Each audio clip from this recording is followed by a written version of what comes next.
fly as an eagle, fresh out of Philly. Yeah, I still rep the city. Mirrors on the wall, worth half a billy. Will Smith, Big Willie style. Look, I'm a huge Will Smith fan. Always have been, always will be.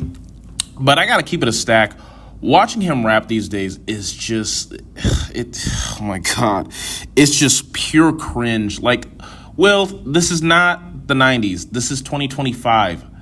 You're way past your prime, my man. Like, seriously, listening to Will Smith rapping in 2025 is like that uncle who hangs out with his nephew and his friends who tries so hard to act cool up front of them but fails miserably because it comes off so cringe. But I will say this, as terrible as his freestyles and his rapping is nowadays, at least it's so bad that it's so hilarious. Like, seriously, it just has cracked me the fuck up.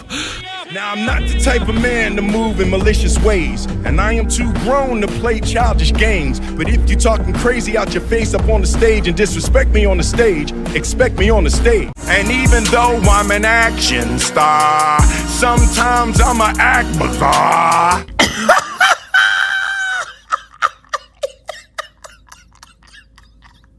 Action star.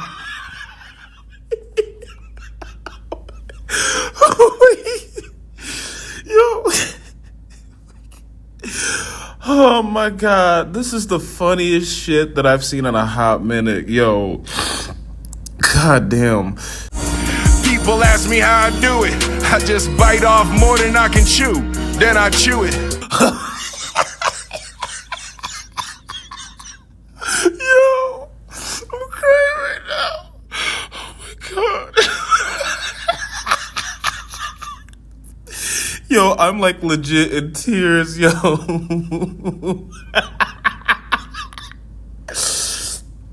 Oh my God. Bite off more than I can chew.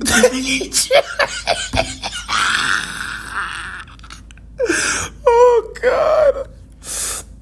Oh my God. Yo, I can't take none of this shit. Like, Will, please just stop. Like, No. Just please stick to acting, because this rap shit is just not for you anymore, my man. You say I'll never change, just to go around town with some gasoline, just trying to bomb. I mean, come on. Does Morgan Wallen's I'm the Problem really needs an explanation of why it sucks? It's Morgan Wallen. Of course this album was not going to be good. Morgan Wallen is a quote-unquote artist that I've tried to like for like the better part of 3 years. I really have tried so hard to like his music, but I'm sorry. I just don't get the hype at all. To be honest, I wasn't expecting this record to be good in the first place. But oh my God, I couldn't even finish it because the fact that it features over 30 songs with the runtime spanning for nearly 2 fucking hours. 2 fucking hours. Furthermore, you also have extremely bland production, Morgan Wallen's lackluster performance, and as you'd expect from Morgan Wallen, the way he constantly tries to add shitty hip-hop elements to his country-style sound. Overall, Morgan Wallen's I'm the Problem is an album that is utter shit, and while I could have easily made it my #1 for worst album of 2025, however, there's just one more album on this list that I think is just a tad bit worse. What up, though? All my niggas cutthroat. Cut a nigga head off, you looking like you fumbled. Hot damn, where, oh where do I even begin with the Carter 6? Like, seriously, just where the fuck do I even start? You know, it's funny, I remember watching an interview a couple months back where Cat Williams said that Lil Wayne's The Carter 6 was gonna be trash. And I remember I was like, I don't know about that, Cat. Let's not go that far. So then the album was released, I listened to it, and oh my God, did I lose so many brain cells just listening to that absolute shit-festering turd of an album. And in hindsight, turns out he was right. And I remember that infamous interview he was on with Shannon Sharpe saying that All Eyes was going to be exposed when he was talking about Diddy, and turns out a couple months later that eventually became true.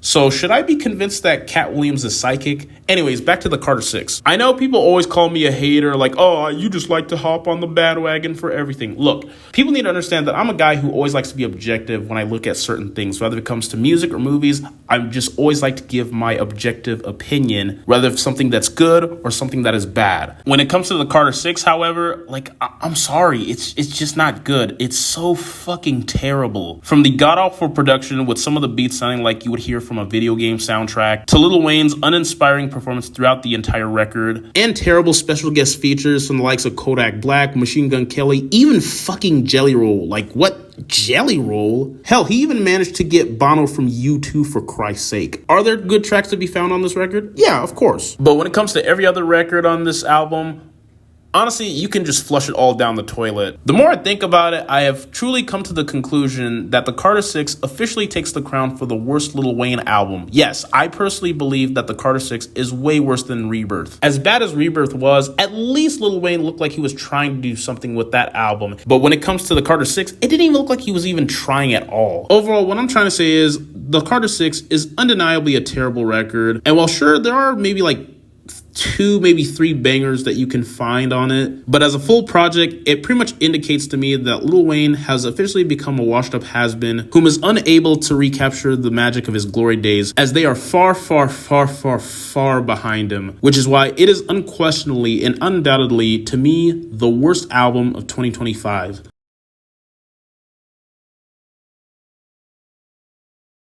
Baby, ride me to the darkness of the night.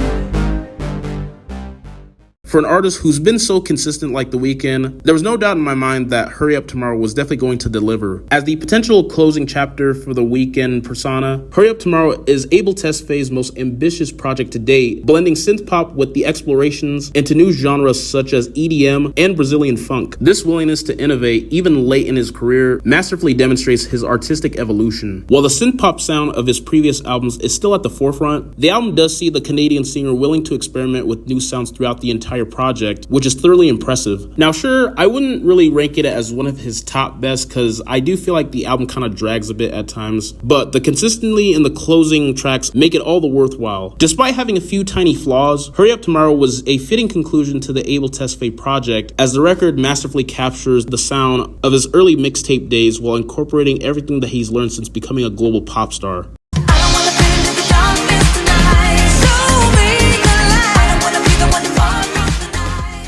Now, coming from a guy like me who's been a longtime Lady Gaga fan, Mayhem was definitely like my most anticipated album of the year, and it did not disappoint. Nobody really does it like Gaga. Mayhem is a record that feels like a homecoming for Lady Gaga, marking her triumphant return to form to her dance pop roots, and captures the very essence that turned her into the global icon that she is today. From start to finish, this album is just full of so many energetic pop anthems to choose from. Disease, Abracadabra, Vanish Into You, Killa, Garden of Eden, and Shadow of a Man. With incredible production and certified bangers back to back, Mayhem is undeniably an incredible record that not only managed to exceed my expectations, but it also proves without a shadow of a doubt that Lady Gaga is undeniably a once-in-a-generation pop star who can easily compete with modern artists such as Charli XCX and Chappelle Roan, as she continues to push boundaries with her remarkable creativity.